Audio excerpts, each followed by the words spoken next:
Love. It's that one four-letter word that packs a whole lot of punch. But is that punch strong enough to help us power through such challenging times? Today, we welcome that soul fly girl, South Florida pop singer-songwriter Kendra Erika. She joins us live to discuss faith, hope, and love's role as the great unifier. I'm Amanda Ashley, and this is episode 85, Love is the Word. Welcome to Afternoon Cocktail.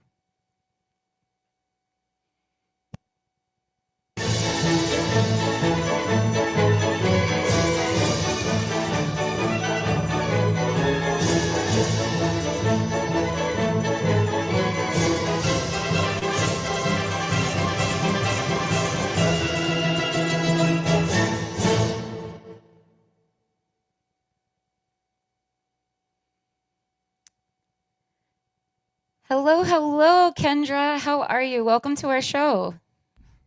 Thank you so much for having me. Oh my God, such a pleasure. I am a fan. I really, really dig your music. You got some good bangers there, girl. Well, I So, mean, it's we're in that day and age where we're maintaining your momentum in whatever it is that you do is imperative. yeah, that's for sure, right? hmm Weird times, but I love your message, and I know that you are going to play a song for us, your latest single. Can you tell our audience a little bit about it? So this is a song of hope, and it's actually called a song of hope. And I wrote it remotely because due to the pandemic, travel you know ceased for me in the earlier part of 2020. And I co-wrote this with Charlie Midnight, who has worked with like the likes of many different you know heavy hitters in the music industry, and Jan Fairchild. And we wrote this remotely, and I did the vocals here in Florida and bounced them to Los Angeles, and they were able to piece together the Song of Hope. So, and this song is just to restore spirituality and openness, and that human sense back into our lives. And it's that just call to action, and it's just that song that grabs you by the hand and just says, we've got this. Yeah, I think we all really could use a little of that right now. So it's very encouraging to see, not only to hear such beautiful, truthful words, but the video is gorgeous as well. Um, Go right ahead if you'd like to play it for us. So this, before we say that though, this video also, each of the views, the proceeds go towards. So each time you view and ultimately share the video, portions of the proceeds go to War Child, which is an organization that helps children gain opportunity in the face of war climates across the globe, because children are they can't they lose the resources for education and for opportunities to help themselves develop and grow. And also it prevents against trafficking in war climates. So, and both of those platforms are top tiers for me. So, uh, War Child on. That's what we have to do, is help these children and the future of our world develop. Amazing. I love that. And what made you, you know, what made you interested in this cause? Like obviously, like those values you hold dear, but how'd you find out about the cause and get tied in with it? So a member of my team presented the organization to me, and when I started doing my research and everything on it, I've heard of the name War Child before, because who can forget a name like War Child? Mm. It's fierce. And as soon as I was doing my research, I was like, oh my God, just all of like my personal core values are being hit right now with their message and their cause. So that just spoke volumes to me. I love it. Well, beautiful music for a good cause. I I love it. So let's see this. Let's show our audience. I've already viewed this many, many times, and it's a great video. I will share it right now. All right.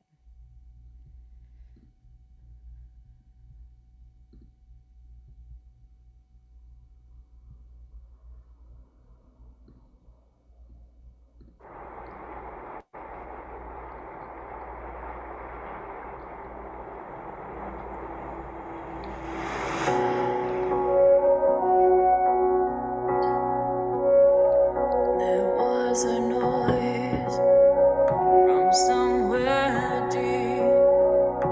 We heard the song, it was bittersweet.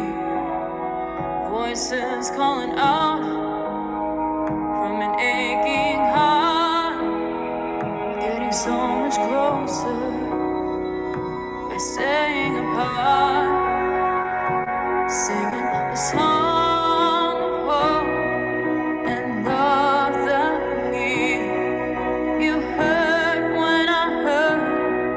I feel what you feel. We will survive. We will stay strong. Love is the word, and hope is the song. The streets are empty, but the sky is clear. You want somebody and can't have them near.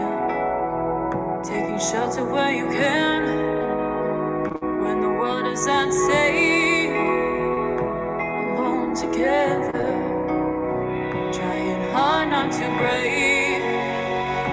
Singing a song of hope and love that we hear. You heard when I heard. I feel what you feel. We will survive. We will stay strong. Love is the word, and hope is the song. A song for the lonely, the tired and weary. A song for the broken, the mighty. Can you hear me? Give me all our pride and freedom. Share everything that we need. We won't be ignored. We will be restored. Singing the song of hope and love that you heard when I heard. I feel what you feel. We will survive. We will stay strong. 'Cause love is the word, and hope is the song.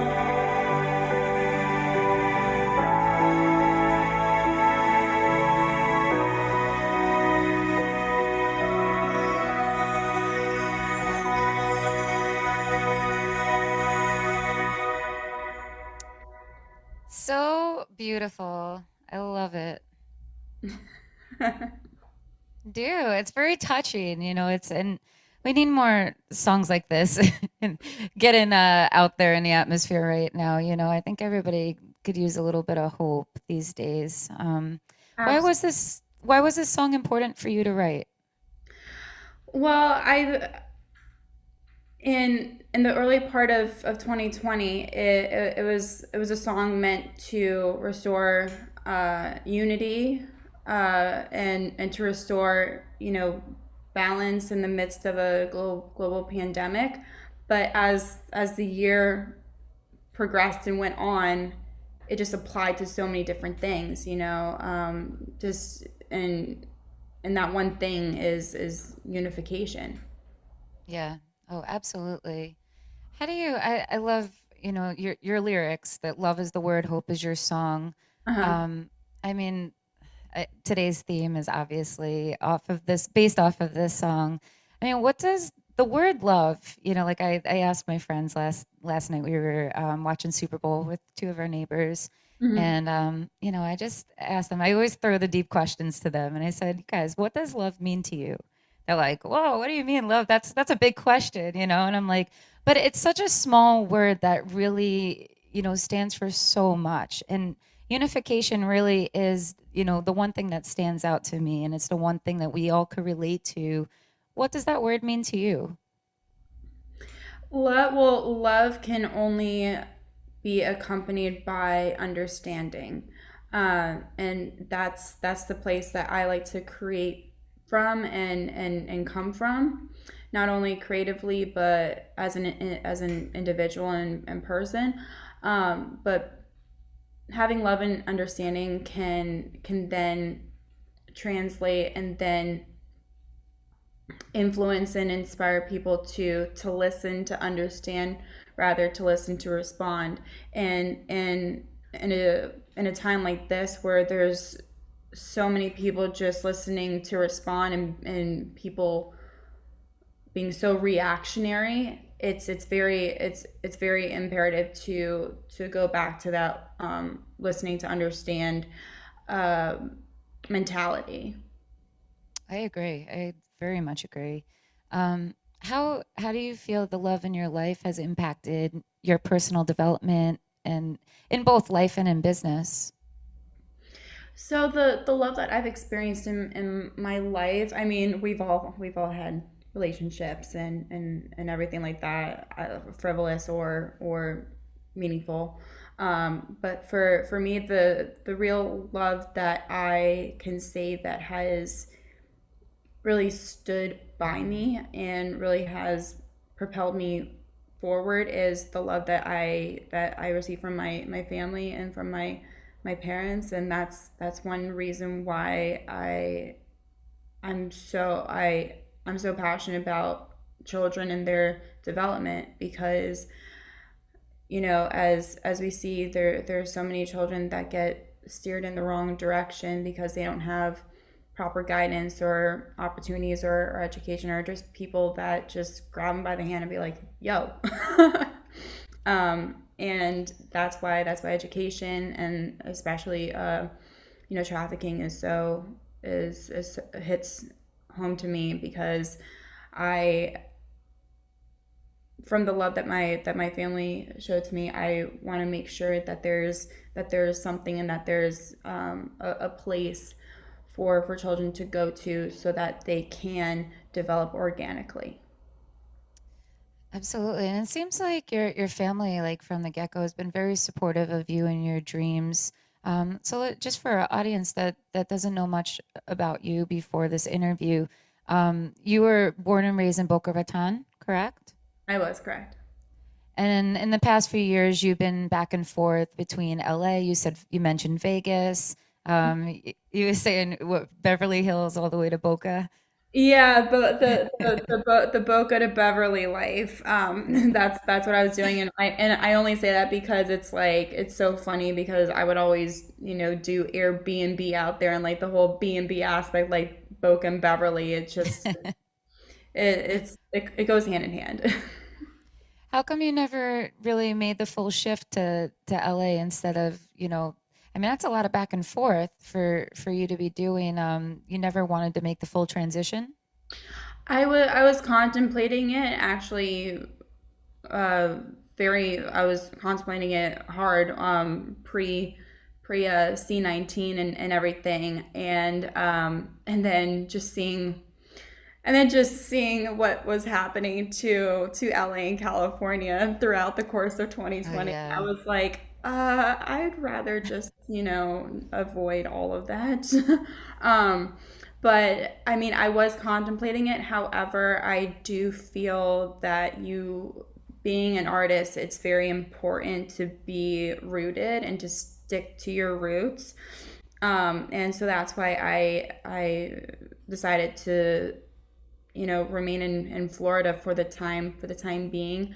One, because my family is here, and also, it's when you're in that Los Angeles, when you're in that LA air and environment for too long, you can sort of feel yourself getting, sucked Lost. into it and Yeah. lost. And, I just I didn't want to see myself, do that. Not that like I would, but even I would spend like like close to 2 weeks a month out there, and hitting that 2 week mark, I would feel myself turning into Valley Girl, and feeling myself turn into a sort of like, you know, um,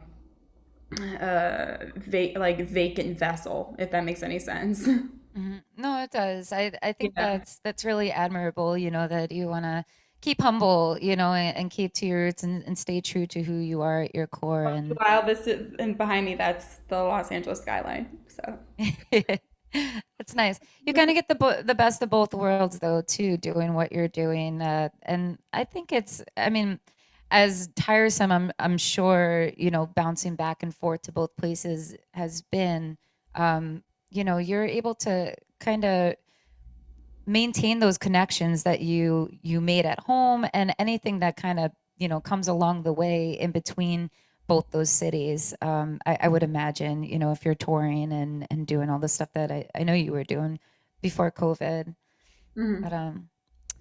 awesome. What impact do you believe love can have on the greater scheme of life?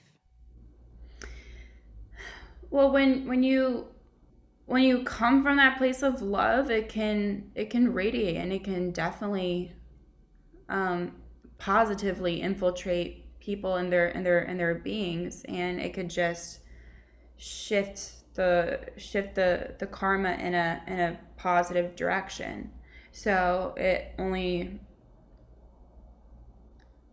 starts from like the sole proprietor, and then once that's out there, then the universe takes control and does what it does, in a divine space. I know. I started thinking about this, because I was such a hater for a long time of Valentine's Day, and I still, in my head think it's, it is a Hallmark holiday, right?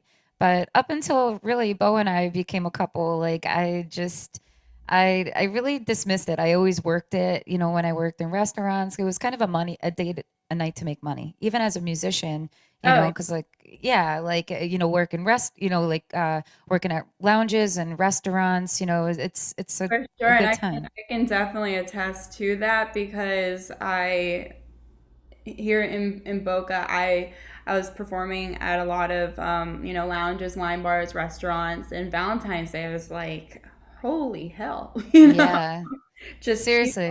people just want they want Serenade City. Um, It's so very true. yeah, and I'm actually performing this Sunday, in Aventura in Miami for a Valentine's Day event, and I was joking with the sax player that I perform with, and I said, he was like, oh, can you learn like My Funny Valentine and all these other romantic, Hallmark gems, and I said, yeah, Gangnam Style is a heartfelt song. I was just joking around with him, but yeah, no, I definitely agree with that. No, Valentine's Day, much like New Year's Eve, is a very lucrative holiday in the hospitality and entertainment industry. For sure, and I think I just like always for so long I dismissed it, as being a holiday. Now I have a 4-year-old child, and like I look to celebrate things more for him, and to spoil him whatever opportunity I have, But he also has shown me love on a different level too, and so has my partner, and I think like I appreciate, it just makes me think like, like all the things that I hated about it, I don't really like chocolate, flowers die, like it just seemed like kind of like a waste of money, So And I've been given flowers by parents, family members, and I have flowers here that I have let die, and for some reason I just love the look and the aesthetic that dead flowers have and bring. because it's just so rustic, nostalgic, and I don't know. I have a thing for deceased flowers. I used to hang roses like upside down on my walls, like when I was growing up. Like if anybody gave me a rose, but that was like my dead flower, I guess homage, you know. Oh, definitely. We all need dead flowers because they just look so they exude a different kind of beauty when they're dead. It's a fascinating concept to like wrap your head around, but hey, I like it. I would also leave rose petals, actually, dead rose petals, as like a bookmark. I would use that a lot. Is that kind of weird? I don't know. No, Maybe. no, that sparks like I would do that. Yeah. For my books, like like any journaling and stuff that I did, I used to do that a lot, and then it just, eventually becomes a mess because as organized as I am, I am very disorganized in other in other ways, and just becomes like a mess of petals everywhere. Um, but yeah, I think it's, kind of bringing it back to, like with Valentine's Day, bringing it back to what love really means, like you always hear people say like, oh, what do we need a holiday for to celebrate your love for somebody when you should be loving them every day, which is very true, That right? like I've said this for a few years now. I'm like, I would appreciate flowers or any sort of gesture on a random Tuesday. Why does it have to be on a specific holiday? Now for Halloween, that would be kind of people that would be kind of taken aback by, because if you see someone like dressed up like randomly or every day, that's what we have Halloween, so you can get those things out of your system. Yeah. Yeah, that's true.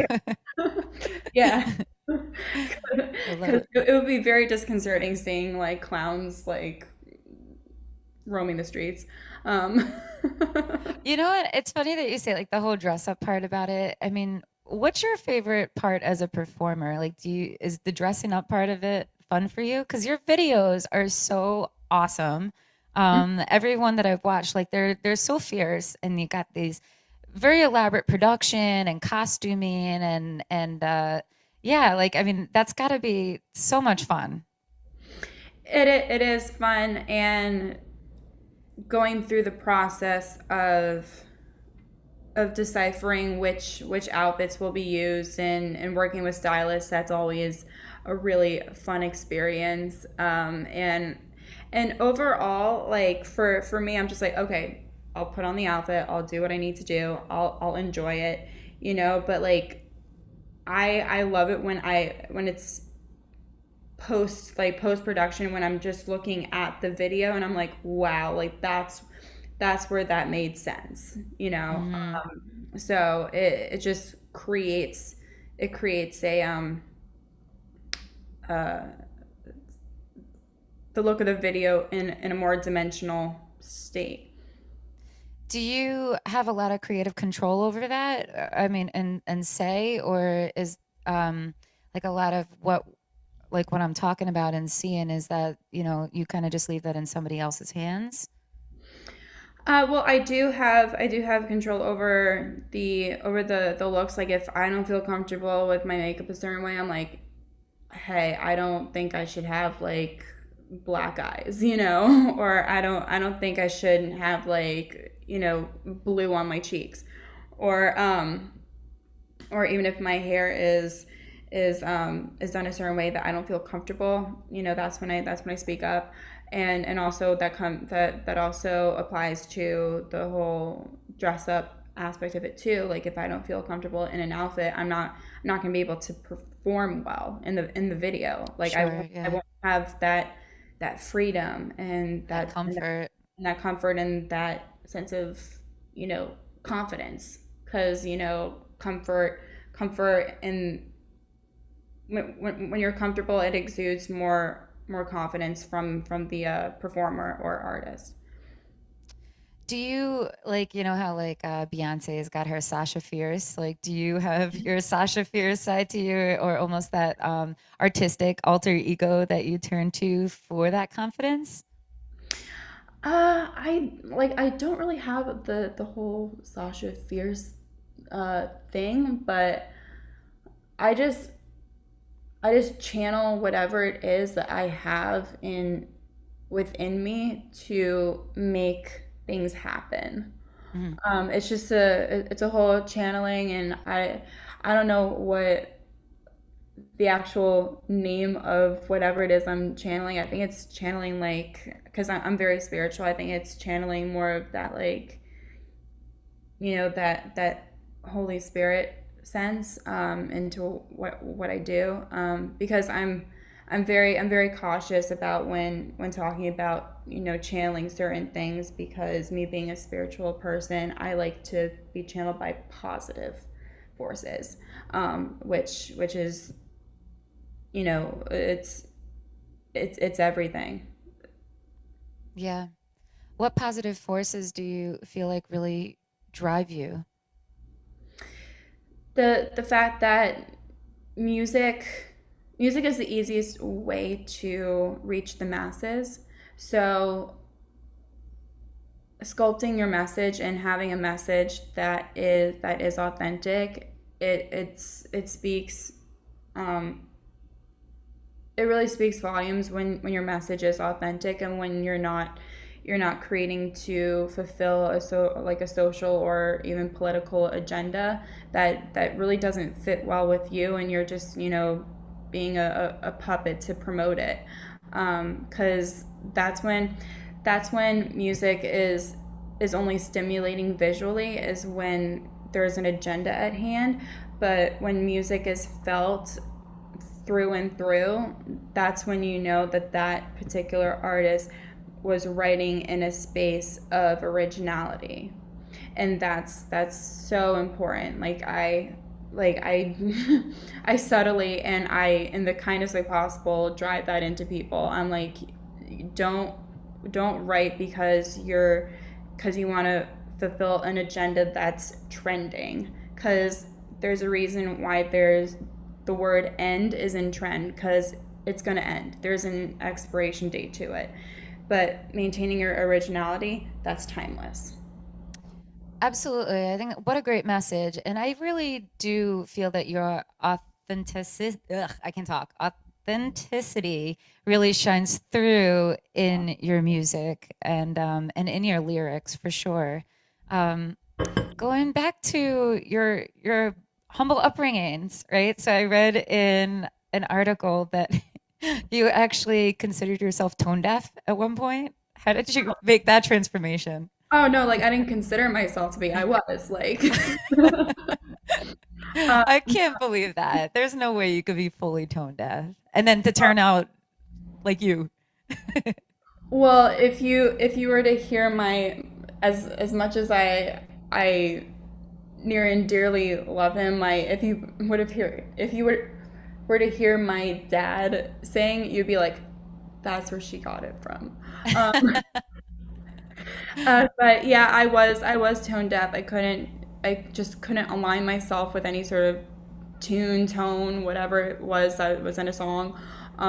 But I would always perform for my parents and their friends whenever they would come over, and I had the confidence. That's the thing. The funny part, I had the confidence, but what came out was paired with that confidence and driven by that confidence was just it wasn't pleasant. And there's footage of me just warbling, just being like nonsensical, and non-tonesical actually, but yeah, it's pretty comical and yeah, it's just it's so uncanny how I'm now doing what I'm doing and I'm classically trained and that's thank God that's what straightened me out is because I had classical training and that instilled like a really firm foundation for me to build upon. So and from there, just everything just evolved. So I know you said your father was pretty tone deaf, but like, did your mother sing at all, or do you have any music that runs in your family at all? none. I'm Wow. I am literally, I don't say literally, but figuratively, the redheaded stepchild. I don't know where it came from. I always joke. I'm like, I think my mom had an affair with the pool boy. I don't know, but I think the pool boy sang. Well, either way, they're Yeah, lucky you came out. They did well, it came out did all well, right. pool boy and all. Yes. So, do you think, I mean, I think that's lovely though, because my family was like that. Both my parents have always encouraged me. I didn't have that confidence that you said that you had early on. And it always surprises me, like, to see, I teach on the side. I teach music, and I have this little girl that I'm doing some songwriting coaching with, and her name is Jolie. She's the cutest little thing. She's 6 years old, and we've been writing songs together. And she's also taken guitar lessons, but she loves to sing. Mhm. And she looks at me one day and she goes, "How do you get to, so you have songs on the radio?" And I'm like, "Yeah, I had stuff played on the radio before." She's like, "Okay." And she's so focused on being on the radio. And I'm like, "Girl, we got a lot of steps to do. Let's start with writing the songs first and making sure we could sing them, before we get there." Like, very blindsided by that. But she has this confidence about her that she's just ready to go, like, and I'm like, God bless. I definitely was not like that. Sounds so familiar. Yeah. I Yeah. always had the dream, but like definitely my confidence, it took like at least probably 25 years before I could really do it, Yeah, just like with me, like I always just had that like business mindset. I was like why am I not on the radio? And I'm like 5 years old. I'm like, why am I not there? I'm like, let's get there, people. Let's go. It's so funny. I know I keep like having to like slow her down a little bit. I'm like, listen, like there's a lot of steps before we even get there, like let's take it one step at a time, Super cute though, and like I love how like amped she is to do it, and I see kids like that a lot, and I'm like, man, these kids like no fear, all the confidence in the world, and they haven't even touched life yet, It's crazy. Uh, I'm like, steps? What steps? Come on, let's go. so when did you actually start penning your own songs and really pushing like pursuing this hard like you are now? I started writing my own stuff when I was 15. I was introduced to a couple of producers in the Miami area, and then that's when I started to to explore my originality. Because before then, I was always singing covers in lounges and in musical theater, yada yada. And at that point, I was like, okay, I needed make my mark, and I was always fascinated by the songwriting process of creating something from a twinkle in the eye to full grown uh, production. And that's when this whole Journey artist began. artist journey just began. And yeah, it just became like every person that I met led me to another person and another person. So, and that's just the way of it, essentially. Now, how do you go from being classically trained to like real like club banging pop? Like, who are your influences? I mean, you have a lot of versatility. I mean, your music is beyond like the bangers though. Like you have the song for Hope and, like Avalanche, like there's a few tracks that are really ballady and different, a total like twist, I want to say Yeah. a twist, but yeah, very contrasty to a lot of your other music. So having that classical foundation, you're vocally and like technically, you're able to do other genres because that technique is so instilled in you, and that's what I learned from my classical coach. Um, and so that's when I was able to just, like I said, channel whatever it was that was going to propel me and put me in positions to do certain genres. I mean, I just the force within me just made it very it was very determined to make sure that I was versatile, and to just constantly test that versatility. Now I am looking into doing Armenian rap. Just kidding. Whoa. Oh, I was like, what? But I would no, be impressed. but I would be too, trust me. But like, whoa, where did that come from? Um, but yeah, it's just constantly I'm just testing how versatile I can be, and I always give kudo and gratitude to the foundation that I have, because that's just the skin of it. Mhm. No, you play piano, right? Do you play any other instruments? Yeah, the triangle. I've mastered that. No, I really haven't. I don't It's even own a triangle. it's so hard. No, like I dabble in in piano. I started guitar, but then I didn't like the callous feeling. Like for some reason, I didn't like it. So I was like, eh. And plus, I started like doing. I don't have them on now, but I started with you know um, fills on my nails, so I just couldn't do it anymore. Um, but yeah, like I dabble in piano and that, but my real instrument is Your my voice. voice. Yeah. So So, when you write your music, does just a vocal melody come into mind and then you kind of relay it to a guitar player or like how do you actually like what's your songwriting process like? it varies depending on whoever it is I'm collaborating with. When it comes to Demon, who I've done all my Billboard singles with, and I humbly like want to call them hits because they did reach top 10. I've had Congratulations, by the way. That's amazing. thank you. Don't be like shy about that. I mean, yeah, Uh, you have Billboard hits. It's yeah, legit. um, Yeah.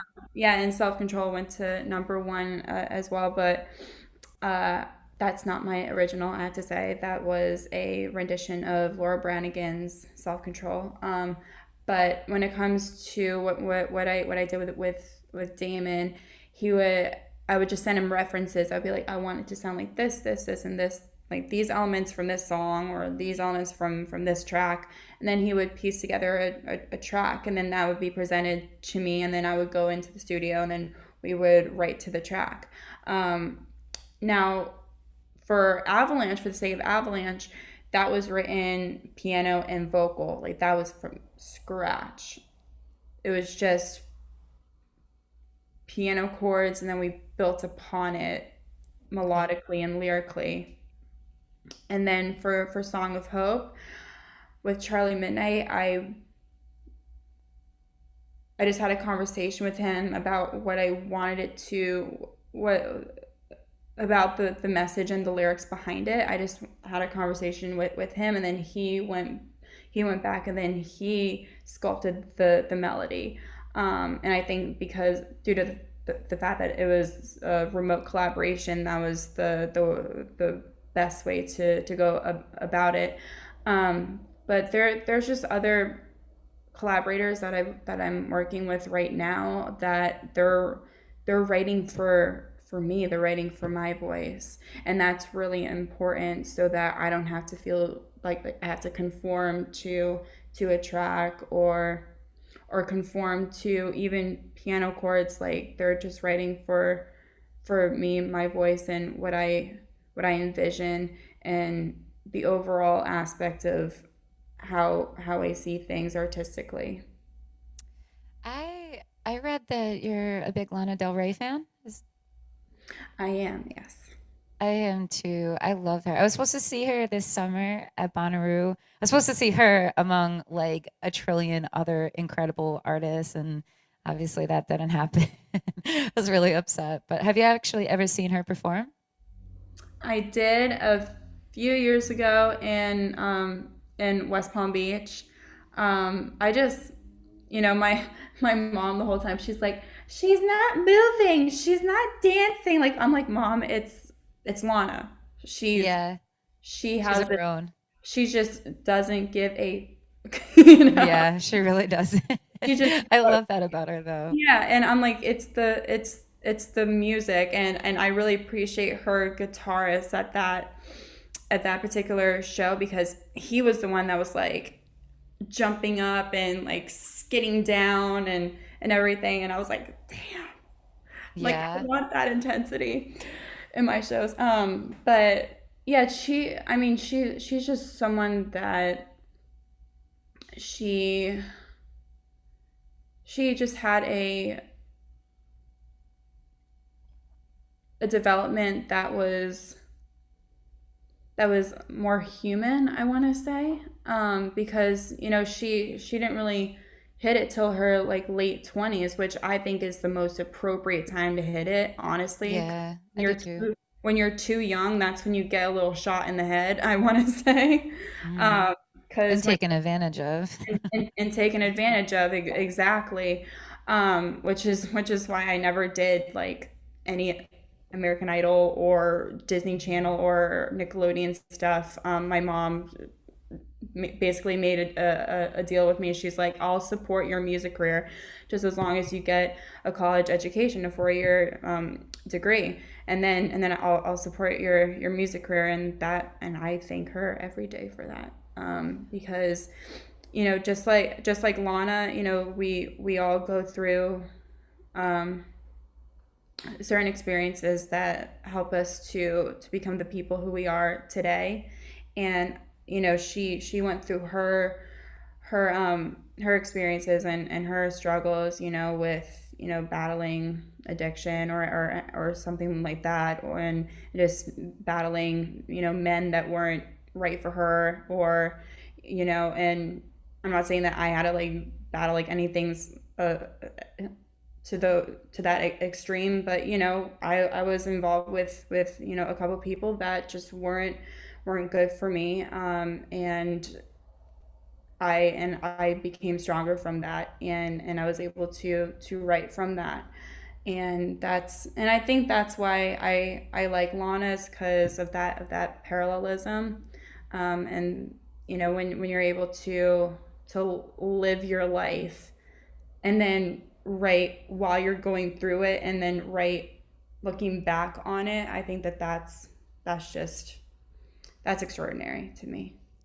Well, that honest writing, like going back to like that little girl I was telling you about, like I realized it's hard writing songs with a 6-year-old, because they haven't experienced life yet, Yeah, I didn't know anything. Yeah. No, they don't know anything, like, and I Yeah. asked her, like, what are songs like? So she gave me like a bunch of lyrics and they made 6-year-old sense, and I'm like, okay, so let's try to make sense out of this, like, what are you trying to say here, and she's talking about, a broken heart, and I'm like, well, what does a broken heart feel like? Like, what makes you sad, and it's just like, and as I'm like, I'm trying to like dig, I like, kind of retracted myself, and I'm like, you know what, like, let's, instead of, this, let's focus on things about, you Yeah. like ice cream? She's like, yeah, I like ice cream. Good. Let's write about ice cream. And let's write about why ice cream is so awesome and what time of year you enjoy it. You know what I mean? Let's start there first, because then like we could at least like get into the meat and potatoes of how you feel about things, and I feel the same way like as a songwriter, for me, like I look back at the songs that I wrote years ago, like I've put out like 2 albums on my own, and I was just such an entirely different person, in an entirely different place, Yeah. and now I go, when I go to sing those songs now, it doesn't really necessarily feel right, and I wonder about like bigger artists. Like Beau said this to me the other day. I forget who we were listening to, but he was like, oh, Green Day, a Green Day song popped up on the radio, and he was like, like we were just talking about like how much respect we have for that band, and how like these guys are, older, much older now than where they were at the height of their career, with their Dookie album or whatever came after that, and it's like I wonder what they think, like listening back to these songs, and I was like, I know how I feel, but there's a level of pride, and you're excited, that level of pride and in that accomplishment, but I'm sure they also feel really removed from that time period. Do you feel that way with some of your songs? Yeah, well, I mean, I get asked a lot like, "Oh, like what was your best time songwriting or creating?" And I was like, I think every in that nostalgic moment, it was the best it could be for what it Hmm. was. I mean, I look back at when I was doing bubblegum stuff and I'm just like, "Whoa." Yeah. I'm like, I just want to I just want to take myself by the hand and be like, "What are you doing?" But at the same time, I'm like, let go and let God, you know. Yeah. um, but everything, like I said, it's an evolution, and there's really no combating and arguing with evolution, because that's what creates the the best of the best.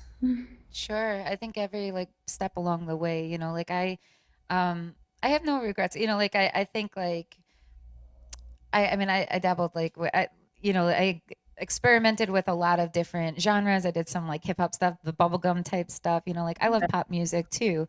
But I also like, a lot of my music I think came off as like angsty, like Tori Amos ish, because I play piano. So like I think, as I grow older, I think my songs definitely have matured. But it's just that sense of knowing yourself better that really pulls through, Hmm. and that changes you, and that evolution, kind of musically takes place as you grow into yourself.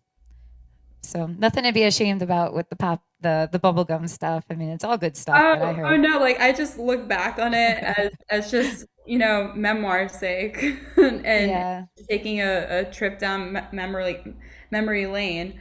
Um, but yeah, just like I said, and I really like the fact that you said, let's write about ice cream to your student, because because she has more knowledge on that, and the more knowledge that you have on something, the more words and ways that you can talk about it, and that's Press that's it. Yeah. that's what's That's important.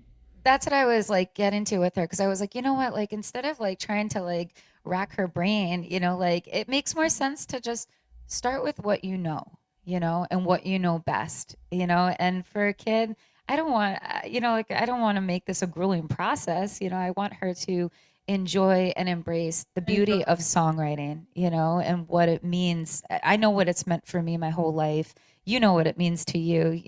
She's got to figure out what that means to her, and use it as the outlet, and a place to positively channel herself and her feelings, but also to make, let that be a place where she can make sense of herself too, and Yeah, have fun.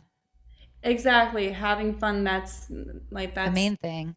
that's the, Yeah. the main thing, because like, and I also appreciate that you said like, oh, I don't want to like rack her brain, because songwriting isn't supposed to be regimented or like Yeah. or even militant. It's supposed to be a way of therapy and expressive, thinking, and um, expressively sharing something in a safe space. Yeah, absolutely. Absolutely. I mean, expressively, I mean, do you feel like music has been your therapy? I would imagine so. It has been. It's definitely a way, like I said, to once again channel and to apply how I'm feeling towards something in a productive way. Yeah, definitely. And So what message of hope would you like to leave your listeners with? You know, like right now, a lot of people are dealing with, feelings of anxiety and depression, going through this pandemic. It's traumatic for a lot of people, and it's stripped away people's comfort, I mean, what message would you like to relay to those? What hopeful message, I suppose? I think it's my the like I said, becoming more spiritual, more open, and becoming more human will definitely be the ultimate cure. I mean, like we're just so, like today it's like, oh, where's the cure for what's out there? What's the cure? What's the cure? What's the cure? The cure is to breathe, become spiritual, take this time to go back to your core values. Cuz Mm, quite honestly, before all this happened, our world was in a very acidic place. We were thinking about all the wrong things. We were thinking about all it was filled with distractions.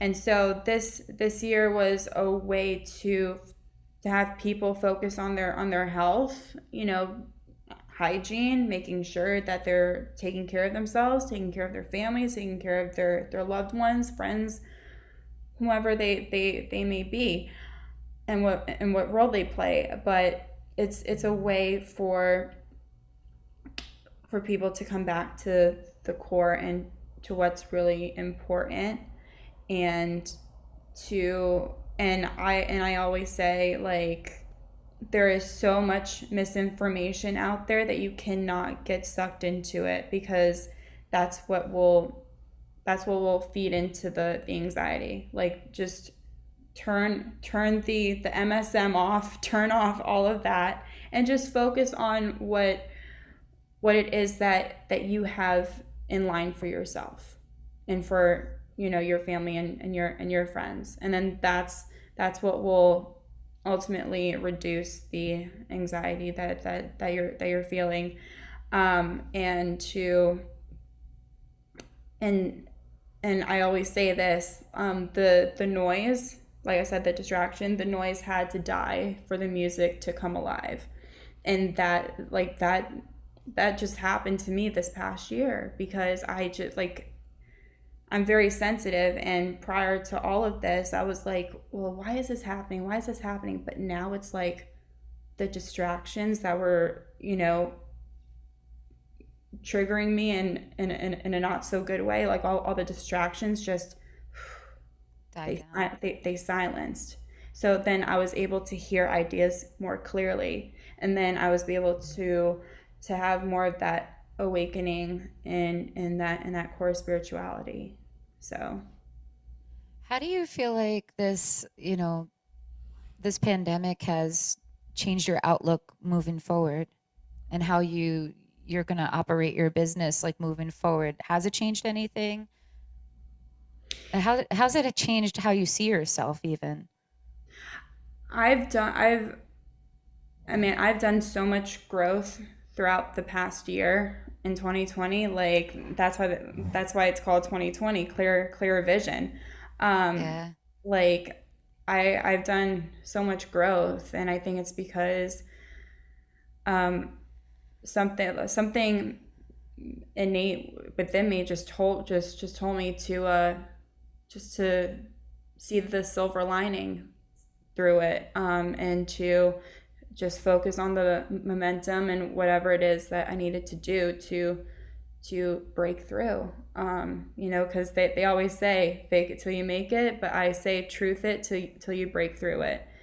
And that's what's been, working in not just my favor, but the favors of others that, have the same mentality. Sure. I love, love, love that. And that's so true. Like the 2020, the clear vision. I feel like I've gone through such a roller coaster of emotions throughout this whole thing. This show has kept me very grounded and focused and mentally in a good place. Mhm.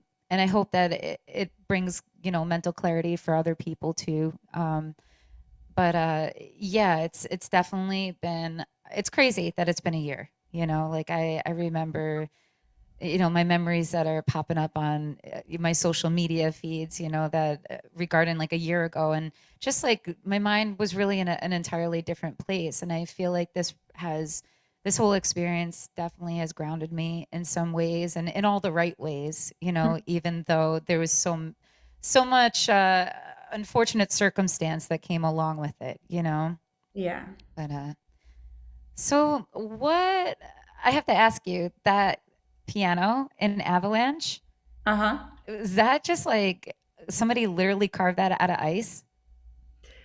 Yes, it's an actual So ice sculpted piano. so badass. I love it. And when I was in Vegas filming that music video, it was the record hottest day of the year. Oh my gosh. We were filming a music video for something that's so winter-esque. That's so So funny. so it was like so paradoxical, but it worked. So were you in like a huge studio for that? Because yeah, I would never think that you're in Yeah. Vegas in the middle of a desert. Yeah, no, I wasn't. I mean, that thing would have been like dropped to a puddle in a matter of seconds. No, I was in a studio in a well air conditioned space for this ice sculpted piano to last the 8 hours that its life expectancy was. Wow, that's so cool. I was Yeah. watching it, I'm like, wow, that's so awesome. So, so cool. I love it. What was one of your favorite video shoots? Because all your videos are so cool. The favorite one that I have, I mean, like, it's like asking who's your favorite child? It's like they're all gonna come running up to me, being like, "So I'm not in your will anymore? What?" Aw. I uh, know, I bet it's hard to choose. well, yeah, I just have to say each music video had its own experience that I thoroughly enjoyed and that I took a lot from. Good. Yeah, So it seems like you have a great team of people that you work with the safe on response. all ends. That's the safe response. Well, you did good there. Yeah. Um, what impact do you wish your music to leave on those lives that you touch? The impact you said? Hmm. Yeah, just for people to be like, okay, we got this, or like, I've got this, instead of just worrying, just do. Yeah, Like, don't project fear, don't, because you can you can only battle fear by the knowledge that you have.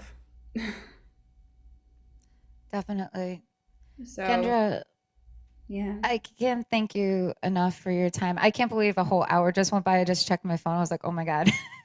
Look But at that. yeah, that went fast. Thank you for you and for your positive messages and your awesome music.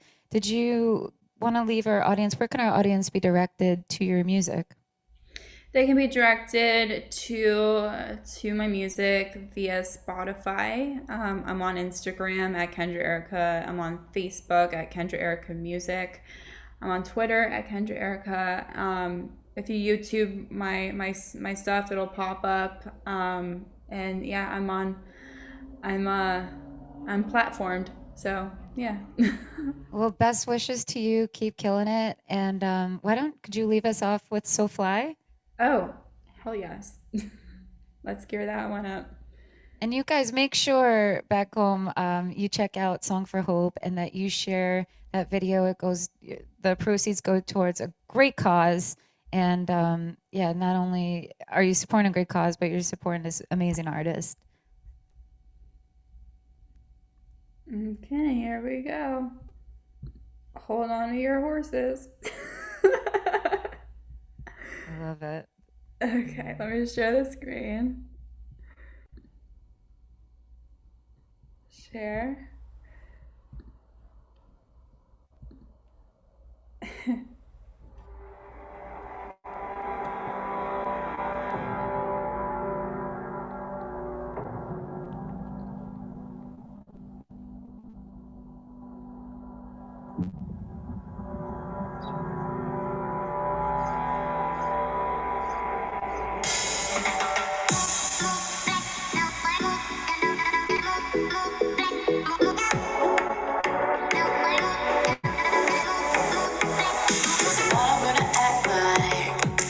Have you on my mind and see if I forget you. Gonna have me some fun. I'm not the type to be worried, cause worry is only a waste of my time. I'm taking numbers, my heart has been murdered, but that shit ain't stopping my grind. What goes up must come down. Don't mind if we end up going downtown. Sooner than later, I'ma get you out of my radar. So fly, feeling high like a bird in the sky. Destination paradise in your eyes. I'm out of the place you always made me feel so fly. Feeling high like a bird in the sky. Destination paradise in your eyes. I'm out of the place you always made me say I have a feeling. You got me feeling. I kinda like it when you're around me. I lose my mind, but I don't mind it. I'm gonna just let it happen more than one time. One time. Cause baby, if this feels as good, then it can't be a crime. No crime. I'm not the type to be worried, cause worry is only a waste of my time. I'm taking numbers, my heart has been murdered, but that shit ain't stopping my grind. What goes up must come down. Don't mind if we end up going downtown. Sooner than later, I'ma get you out of my radar. So fly, feeling high like a bird in the sky. Destination paradise in your eyes. I'm out of the place you always made me feel so fly. Feeling high like a bird in the sky. Destination paradise in your eyes. I'm out of the place you always say I have a feeling. You got me feeling. I kinda like it when you're around me. I lose my mind, but I don't mind it.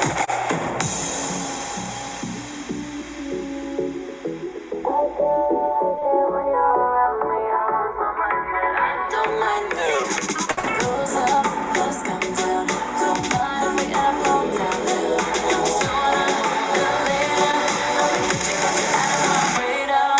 So fly, feeling high like a bird in the sky. Destination paradise in your eyes. I'm out of the place you always made me feel so fly. Feeling high like a bird in the sky. Destination paradise.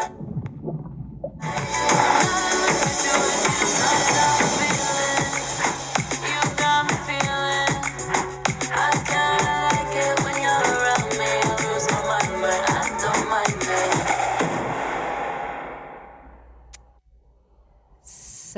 So fierce. I love it. Kendra, thank you so much again. It's such a pleasure to have you and get to know you. I'd like to leave you all off with a few words on today's theme. Today's theme was love is the word. There is no more powerful expression of who we are, what we feel, and what we believe in than the expression of love. It is the one common language we speak, and it truly is what makes us human at our core. It's the foundation in which we build our homes, it's what solidifies our relationships, and is what is at the root of all things which we express passion for. Without love, meaning, hope, and purpose wouldn't have a place, and we wouldn't know the great depths in which we could feel. Love is the great encourager, it's our protector, it's what holds us together during these difficult times. Love is our greatest educator. It's what establishes our values, our boundaries, and expectations in which we live by and hold our relationships accountable to. Love is transformational. It is what lifts us to our greatest potential, what sees us through life's darkest moments. It's what drives us to act with compassion, kindness, and empathy. The various ways in which love presents itself to us throughout our lifetime is what helps us to grow in understanding ourselves and the true meaning of life. We live fullest when we feel loved, when we are able to love ourselves, and when we act compassionately towards others. Now is the time to love harder than you've ever loved before. So ditch the heart-shaped box of chocolates and simply pick up the phone to tell someone what they mean to you. Remind those that you care for of the profound impact they've had on your life. Remind someone of why they are important, what their purpose is, and why their contributions are meaningful. Most importantly, remind yourself of these things, because just as important as it is to share your love for others, it is to love yourself in return. Embrace those you care for with the power of your words, because at the end of the day, love truly is the word. Thank you all so much for tuning in. Thank you, Kendra, so much. Thank you, Beau Productions. Afternoon Cocktail is now available on iTunes, Spotify, iHeartRadio, all podcasting networks, you name it. We also have our shows archived, all our past video casts at afternooncocktail.show. Please subscribe to our YouTube page and continue to spread positivity to those that you love. Thank you to today's show sponsors, Rochester Woman Online, Bridget Hogue at Empire Realty, also James Farley at Northwestern Mutual, Chris Sirianni at IT Insights Rochester, New York, and Maiden Voyage Studios here in Fairport. Thank you very much, and you all have a wonderful start to your week, and we'll see you back here on Wednesday. Bye.